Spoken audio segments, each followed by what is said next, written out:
Life is a tapestry woven with threads of joy and sorrow. Yet even when our basic needs are met and life seems relatively stable, a subtle sense of unease often lingers. Why is it that suffering persists even in the absence of overt hardship? Buddhism offers a profound insight. The root of suffering lies not in external circumstances but within the depths of our own minds. By understanding the nature of our minds, we can begin to unravel the mystery of suffering and discover a path to lasting peace. Buddhism, a path of awakening discovered by the Buddha over 2,500 years ago, provides a practical framework for understanding and transforming suffering. It teaches that suffering is not an inherent quality of life, but rather a result of our own thoughts, beliefs, and perceptions. By cultivating wisdom and compassion, we can break free from the cycle of suffering and experience true happiness and liberation. The Buddha's first noble truth states that life is dukkha, often translated as suffering, unsatisfactoriness, or stress. This truth acknowledges that life inevitably involves various forms of suffering, from the physical pain of illness and old age, to the emotional distress of grief, anger, and despair. Dukkha also encompasses a deeper existential dissatisfaction, a sense that things are never quite as they should be. The Buddha taught that the root of suffering lies in our attachment to impermanent things.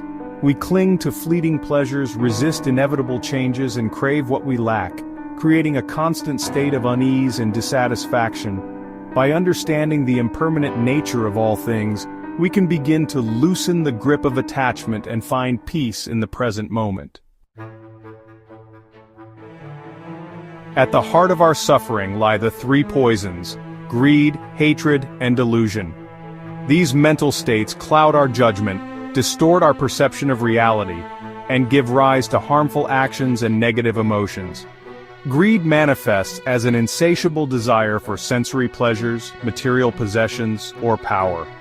Hatred encompasses aversion, anger, resentment, and ill will towards ourselves, others, or even life itself. Delusion, often called ignorance, refers to our fundamental misunderstanding of the true nature of reality, namely impermanence, interconnectedness, and the absence of a permanent self. However, the Buddha's teachings offer hope.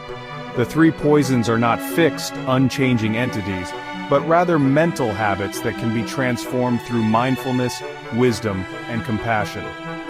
By recognizing these poisons within ourselves, we can begin to weaken their grip and cultivate their antidotes: generosity, loving kindness, and wisdom.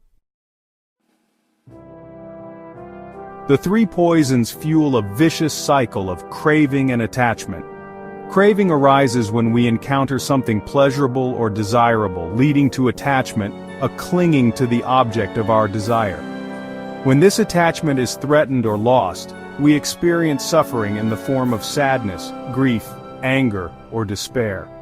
This suffering then fuels further craving, perpetuating the cycle. Imagine a child who becomes deeply attached to a favorite toy.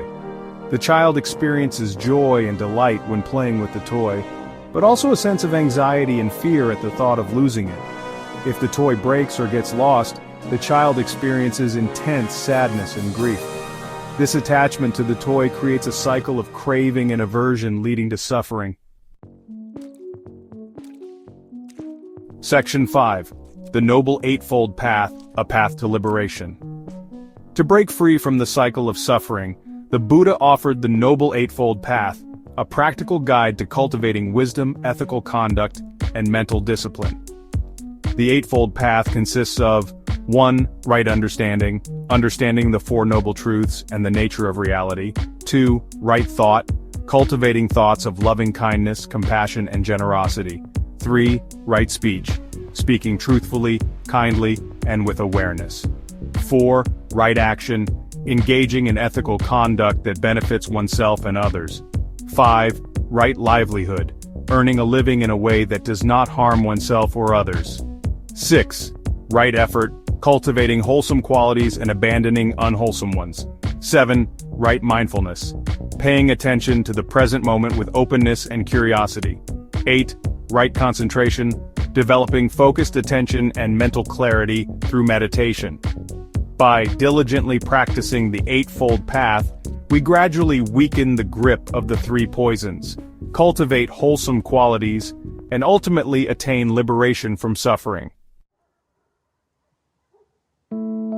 Section 6. Cultivating mindfulness in daily life. Mindfulness, the seventh step of the Eightfold Path, plays a crucial role in transforming suffering.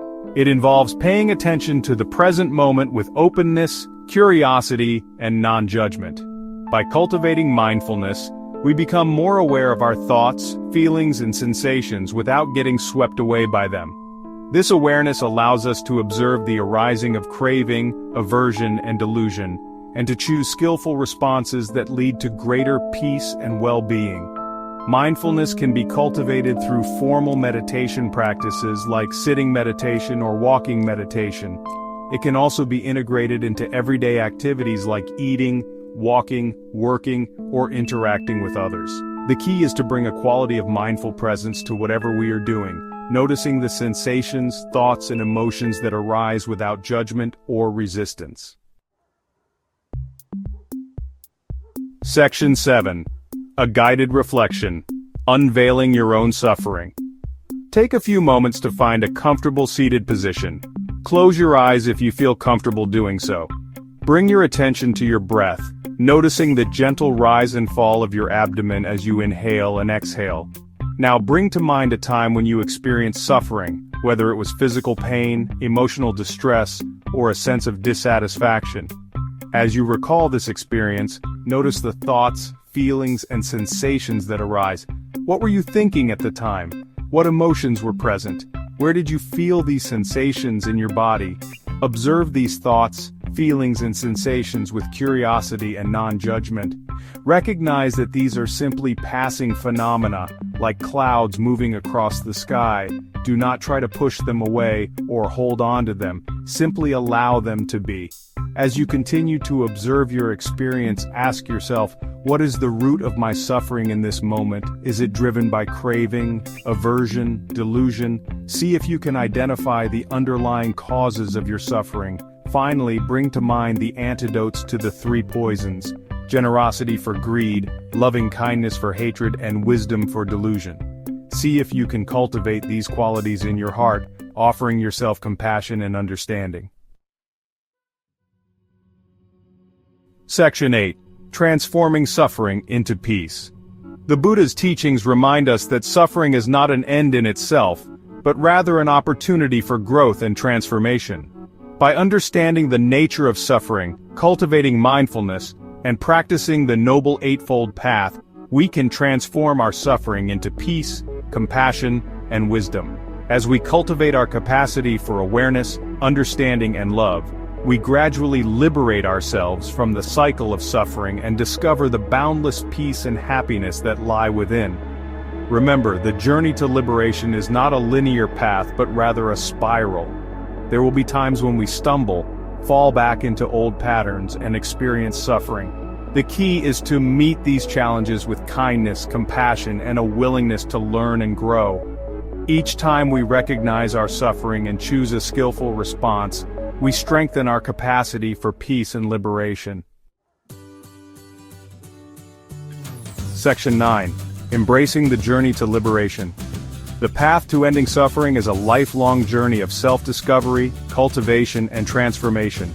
It requires patience, perseverance, and a willingness to look deeply within ourselves.